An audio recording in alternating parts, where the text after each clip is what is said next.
Salut à toi, c'est Bada, je suis très content de vous retrouver aujourd'hui pour faire un petit débrief du tirage au sort du Paris Saint-Germain, de la Ligue des Champions tout simplement. Alors ça va très mal pour Lyon en cas de qualification, on l'a vu, ils vont tomber soit contre Manchester City, soit face au Real. Pour Paris, bon, on attendait le pire, on voyait le Bayern qui était toujours pas lancé dans ce tirage au sort. Et finalement c'est l'Atalanta Bergame que Paris va affronter lors du mois d'août. On s'attendait au pire comme je vous l'ai dit avec le Bayern, ça aurait pu être terrible aussi si on était à la place de Lyon en affrontant le Real ou City. C'est bien parti pour être Manchester City qui sont parmi les favoris au titre. Pour calmer le jeu, il n'y a pas vraiment de tirage avantageux, surtout en Ligue des Champions. Dans cette configuration où Paris ne va pas avoir autant de rythme que les autres équipes, il faut quand même temporiser, relativiser, surtout que Bergame est une équipe ultra en forme depuis le restart.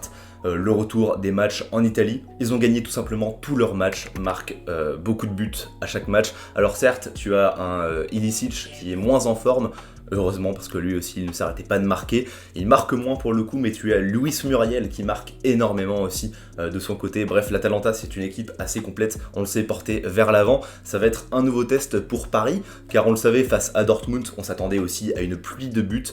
Finalement ça a été plus mesuré, 2-1 au match aller, et finalement le match retour, pas de but du tout pour Dortmund. Vous le savez, il n'y aura pas de match retour lors de cette configuration, ce n'est qu'un match tout court, comme en Coupe du Monde à élimination directe. Et pour le coup, je pense vraiment que Paris est avantagé, c'est la tendance qui ressort, mais oui, on va pas se le cacher, Paris, lors d'un match, peut briller, que ce soit face à l'Atalanta, même face à la Juve, Manchester City, etc. Paris peut tout faire le temps d'un match, on le sait, que ce soit du pire jusqu'au meilleur. Mais donc voilà, affronter l'Atalanta dans ce contexte, pour moi, c'est la suite logique de notre petit parcours initiatique. Ça y est, on a passé un petit cap face à Dortmund, on en avait bien besoin. Il va falloir confirmer face à une équipe qui n'a aucune expérience à ce niveau-là de la compétition. On espère aussi que l'Atalanta, suite à la reprise de son championnat, eh bien, sera peut-être diminuée face à Paris. C'est triste de souhaiter cela, mais voilà, c'est le jeu. Paris, de son côté, n'aura pas de rythme. J'espère au moins que Paris arrivera avec son effectif au complet. Lorsque je vous parle de suite logique, c'est tout simplement aussi parce que ça va être un test très intéressant pour notre défense. On le sait, Thiago Silva a prolongé de 2 mois. On va voir s'il sera ou pas titulaire. Je pense que oui, s'il prolonge, ce n'est pas pour rien. Il va quand même empocher, je pense, 1,5 million par mois. Je suis très nul en calcul, mais dans tous les cas, ça va être vraiment un gros salaire. C'est ses adieux avec le Paris Saint-Germain. Il sera normalement titulaire, si tout se passe bien pour lui.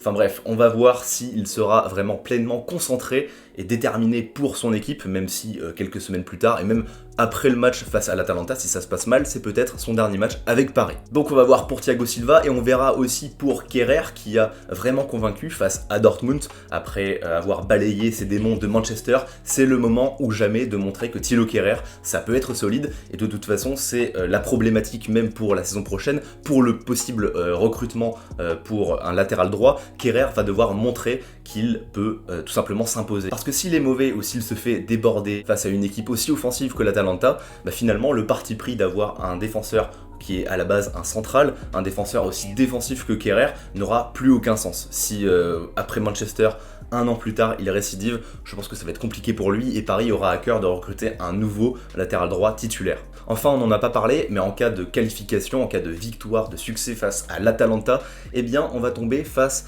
au gagnant de Leipzig Atlético. Alors autant vous dire que on va être derrière Leipzig, je crois au miracle, même s'ils n'auront pas Timo Werner, et c'est justement pour ça que j'aurais souhaité les affronter, mais encore une fois, il n'y a pas de tirage gagnant. Et pour le coup, l'Atlético, en cas de qualification pour eux et pour nous, eh bien ça représenterait un choc vraiment très intéressant et tactique, opposé Simeone à Tuchel. Ça va vraiment être un sacré test pour le coach allemand qui doit quand même sauver sa mise. Évidemment, c'est dur de se prononcer, mais dites-moi dans les commentaires comment vous le sentez, votre petit pronostic. Samedi soir, l'Atalanta affronte la Juventus à Turin, donc ça va être un test très intéressant. J'espère que vous serez tous devant vos écrans pour analyser l'ennemi du moment. Pour conclure, et de toute façon je ferai des vidéos analyse de l'Atalanta d'avant-match évidemment, mais quoi qu'il en soit, cette rencontre a tout du match piège, on est bien d'accord. Une équipe qui n'a pas d'expérience en Ligue des Champions, ou très peu, mais qui n'en a pas à ce stade de la compétition, mais qui a quand même fait des ravages depuis le début. Ils ont humilié Valence tout de même. Pour le coup, je me suis longuement posé la question, est-ce qu'il faut aborder le match en étant confiant, ou alors est-ce qu'il faut se méfier et primer l'argument comme quoi voilà, c'est le match piège par excellence, ils n'ont rien à perdre, eux ça ne sera pas un drame. Pour le coup, nous ça sera un drame si on perd face à l'Atalanta aux portes de la demi-finale. Mais voilà, je pense que au contraire, Il ne faut plus avoir ce genre de réaction, d'anticipation d'avant-match.